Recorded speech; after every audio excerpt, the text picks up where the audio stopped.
सत्यमेव जयते या ब्रीदवाक्याला सत्यात उतरवणारी महाराष्ट्रातील एकमेव मराठी वृत्तवाहिनी आजचा महाराष्ट्र। भिवंडी लोकसभा उमेदवार बाळामामा म्हात्रे यांचा अर्ज दाखल।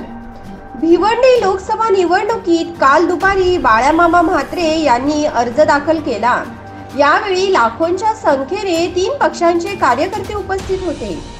भिवंडी लोकसभा निवडणुकीत राष्ट्रवादी काँग्रेस, शिवसेना, महाविकास आघाडीचे उमेदवार सुरेश म्हात्रे यांनी शक्ती प्रदर्शन करून मोठ्या संख्येने आपला उमेदवारी अर्ज दाखल केला।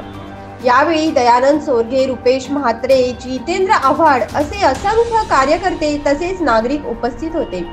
आजचा महाराष्ट्र न्यूज साठी राजेश भांगे, मुरबाड।